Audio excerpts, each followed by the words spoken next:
was the young woman who was on the phone with Trayvon Martin moments before he died. This is Rachel Jeantel's first interview since she testified in the trial, and she joins me now exclusively along with her attorney, Rod Vereen. Rachel, welcome to you. Hi, how are you? You're very famous now. Everybody watched your testimony. Everybody saw somebody who looked like they didn't really want to be there, but also suffering from the fact that you lost your great friend, Trayvon. Tell me, first of all, your reaction to the fact that George Zimmerman was acquitted. Disappointed, upset, angry, questioned, and mad. The jury decided, after a long deliberation, that the prosecution hadn't proved its case. They believed that it was Trayvon on top of George Zimmerman, that it was George Zimmerman's voice on the tape crying out for help, and that therefore they concluded he had acted in self-defense. What do you say to that? BS. Just BS. In your heart, what do you believe happened? He was trying to get home. And he was. And that's a fact. And you know that because you were talking to him? Yes, sir. One thing we didn't get in this trial, Rachel, was a real sense of what Trayvon Martin was really like. Nobody knew him better than you. How often would you talk to Trayvon? All day. All day long? Yeah, all day. You were telling me earlier you had phone records that were produced where it was literally all day. Yeah, they showed me phone records. I had to say, wow. All day long? You're on your Bluetooth? Bluetooth. Just talking to Trayvon? I have 3 Bluetooth, so trust me, I'll never wait out of time. What kind of guy was he? He was a calm, chill, loving person. Loves his family, definitely his mother. And a good friend. What would you talk about? Really, what we're going to be in life, how life's going to happen, what's going on currently around that time. And mind you, around that time, it was both of our birthday had passed. So we were talking about what happened and that. He was a good friend to you? A Yes. kind friend? Yes. Was he ever aggressive? No. Did you ever see him aggressive? No. Did he ever lose his temper? No. He really was a calm guy. Yes. So when people have tried to paint a picture of a young thug because he was in a hoodie and was walking home. First of all, Trayvon is not a thug. They need to know a definition of a thug to be judging a person. Well, a teenager, mind you, a teenager could post anything. Even I post anything to just brag. That's just brag. You mean the stuff on social media, Yeah, Facebook and so on? that's just brag. It's not true. Again, they tried to paint a picture of somebody interested in guns, who took a lot of drugs. Let's get to the truth about that. Did he ever talk to you about guns? No. Did you ever see him with a gun? No. What about drugs? Drugs. Okay. Weed, you say marijuana, but in my area, we say weed. My area, weed, for Trayvon, I can explain one thing. We don't make him go crazy. It just make him go hungry. But he did. Like, that's the best thing I could say. He make him hungry. Did he take a lot of weed? No. How much would you say? Like, twice a week? Twice a week? Yes. Is that normal for teenagers in your community? Yes, real normal. You would do the same? No, because I don't, no. You don't take it? No. But you knew Trayvon did. He would tell you that. We know that there was some evidence of that in his blood. Yes. What the defense again tried to paint a picture of was somebody who, because of the drug use, that would make him more violent. No. That, like I said, that's BS. That's just their opinions. That's the problem in this case. That was their opinion. Do you think they understood the world that you and Trayvon come from? No. Don West gave you a very hard time, the defense attorney. Don West. What is your view of him? All I have to say, he lucky I'm a Christian. I want to clear up one thing before we come on to Don West. A lot of people have mocked you. Well, they've called you all sorts of things. You know that on Twitter. I came to your defence at one stage and I found it so disgusting. They called you stupid. They were very racist to you. The people I saw on Twitter, a lot of people were very racist to you.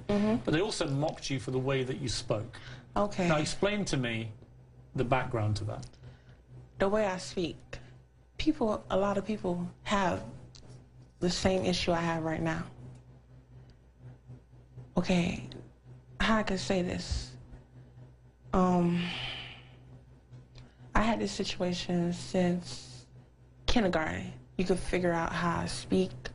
I have an underbite.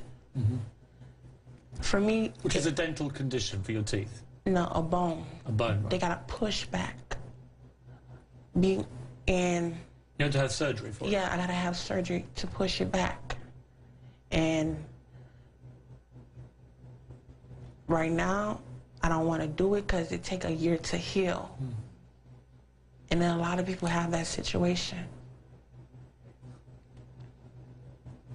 The words I can say, it can't come out right. But have you been bullied for that before? Look at me. No. No.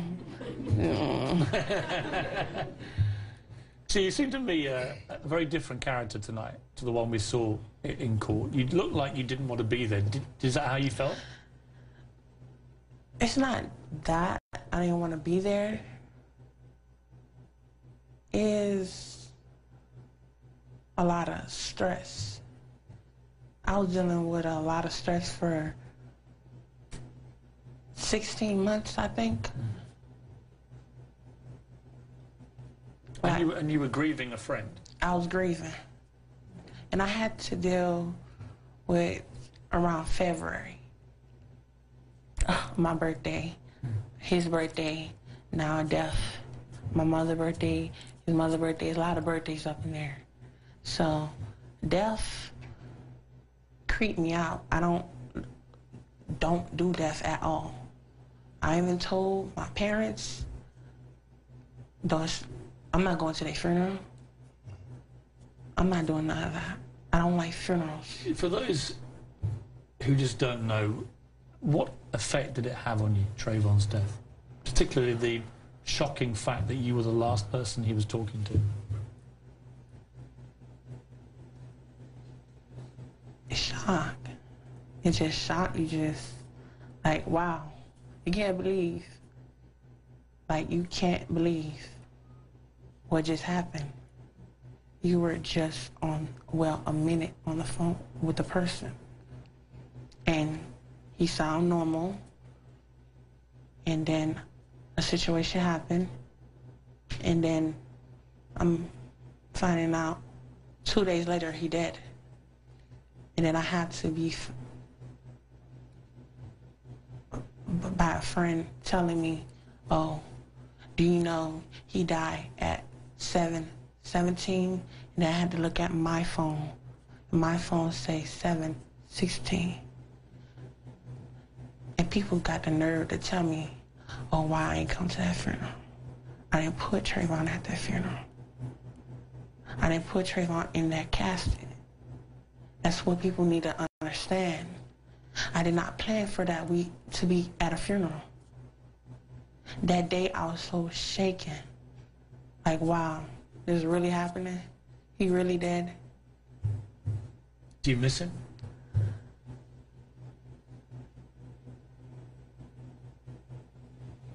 Well, yes.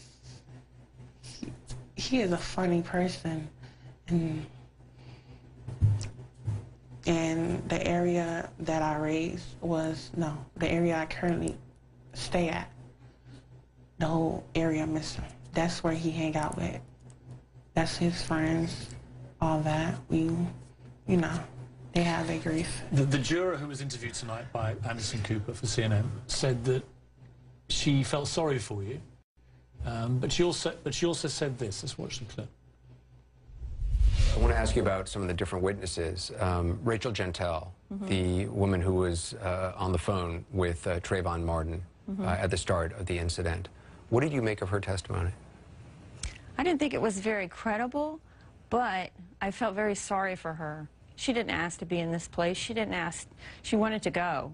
She wanted to leave. She didn't want to be any part of this jury. I think she felt inadequate toward everyone because of her education and her communication skills. I just felt sadness for her. You're uneducated. You have no communication skills. What do you feel about what that juror said about you? Angry. Upset.